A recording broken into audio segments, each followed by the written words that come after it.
kembali lagi di channelnya Agripina Galuh di konten berbagi ilmu episode 3.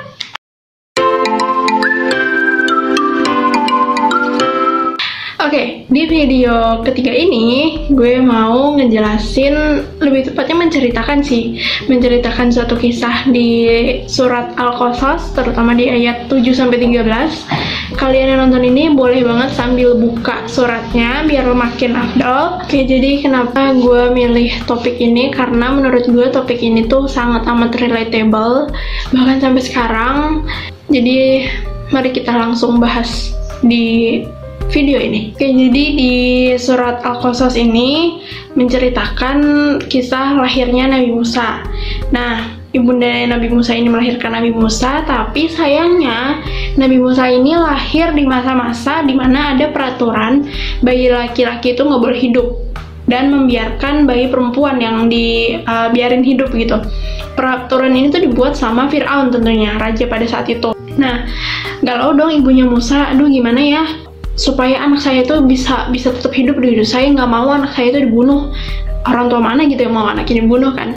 Karena Nabi Musa waktu itu lahirnya di masa-masa peraturan itu, akhirnya ibunya Nabi Musa ini khawatir kalau misalkan anaknya dibunuh itu gimana gitu, karena kan peraturan yang berlaku kan begitu. Terus akhirnya ibundanya Nabi Musa ini minta petunjuk ke Allah supaya ditunjukin jalan yang lurus gitu. Nah, ternyata tidak disangka-sangka Allah ini memberikan petunjuk, menyuruh atau memerintah ibunya Nabi Musa ini untuk menghanyutkan Nabi Musa ini ke sungai Nil. Coba ya bayangin, kita tuh minta pertolongan, tapi disuruhnya tuh malah yang gak disangka-sangka gitu. Disuruh ngehanyutin bayinya sendiri. Coba bayangin. Nah, galau dong ibunya. Walaupun ibunya Nabi Musa ini galau, tapi karena dan demi keimanannya beliau kepada Allah, akhirnya beliau nurutin permintaannya Allah untuk menghanyutkan Nabi Musa ke sungai Nil, tentunya dengan sangat amat berat hati.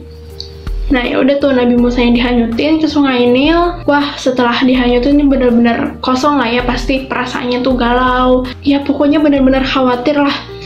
Nah, sampai ibunya Nabi Musa ini hampir ngebocorin rahasianya itu, kalau itu tuh anak saya gitu. Saya tuh melahirkan bayi laki-laki.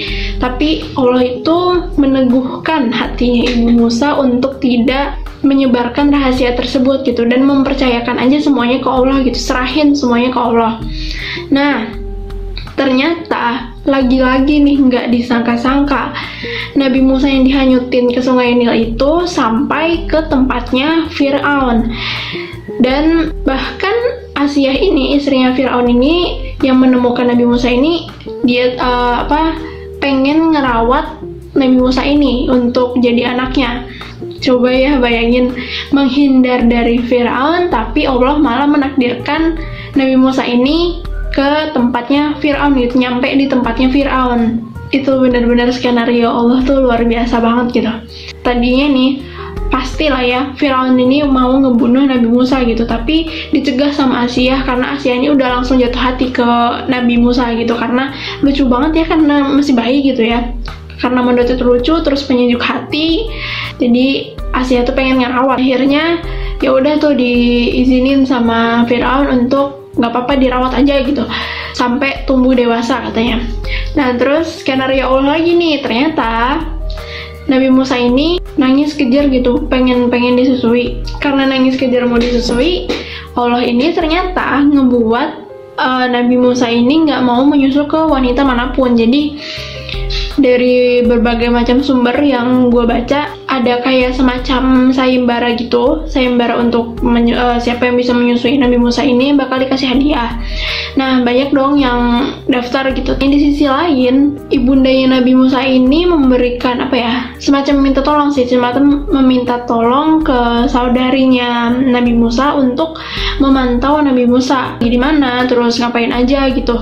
Pokoknya memantau kabarnya Nabi Musa tuh gimana gitu pada saat itu. Nah, saudarinya ini akhirnya tahu gitu kalau Nabi Musa ini ternyata dirawat sama keluarganya Fir'aun di istananya. Disampaikan tuh ke ibunya. Terus juga akhirnya saudarinya itu tahu kalau lagi ada sayembara di situ gitu untuk menyusui Nabi Musa ini. Kan tadi dibilangnya Nabi Musa tuh nggak mau menyusu ke siapapun gitu. Jadi wanita-wanita yang daftar untuk menyusui Nabi Musa tuh bener-bener nggak bisa menyusui Nabi Musa karena memang Allah yang membuat seperti itu gitu.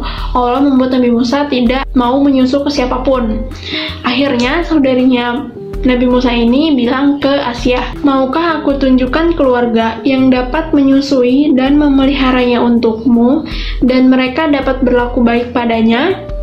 Dan semenjak itulah Allah menakdirkan kembali pertemuan antara ibundanya Nabi Musa dan Nabi Musanya gitu. Jadi Allah mengembalikan Nabi Musa ke pangkuan ibunya. Coba ya bayangin skenario-nya Allah tuh luar biasa. Jadi yang gue pelajari dari surat ini adalah kita tuh seringkali tidak percaya sama rencananya Allah gitu. Kita seringkali mengukur kemampuan Allah tuh dengan logikanya kita, which we never can. Dan kita tuh selalu ragu gitu sama rencananya Allah. Allah bilang ini, kita tuh masih kayak masa sih ini yang terbaik gitu, masa sih aku harus kayak gini gitu. Padahal itu yang terbaik. Coba deh baca juga di surat Al-Baqarah ayat 216. Di situ intinya tuh boleh jadi yang kita suka itu bukan yang terbaik buat kita, dan boleh jadi yang kita nggak suka itu justru yang terbaik buat kita.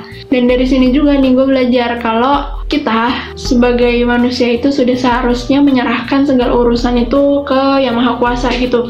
Kalau memang sesuatu tersebut benar-benar di luar kemampuan kita. Kayak tadi peraturan yang berlaku itu kan bayi laki-laki itu harus dibunuh gitu, dan tentu ibunya Nabi Musa nggak punya kuasa dong atas hal itu gitu.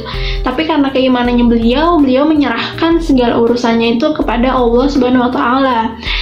Nah akhirnya Allah ini memberikan petunjuk, disuruh hanyutin ke Sungai Nil, dan dipertemukan lagi dengan cara yang sangat amat tidak disangka-sangka gitu. Betapa senangnya hati Ibu Musa tentunya dipertemukan lagi dengan anaknya. Dan disinilah kita harus belajarlah dari kisahnya ibunda Nabi Musa ini, kalau kita nggak perlu mengkhawatirkan sesuatu hal tuh secara berlebihan, karena Allah tuh selalu membantu kita. Tapi beneran, janji Allah itu pasti, Allah itu selalu menepati janjinya, nggak pernah ingkar janji kayak gitu.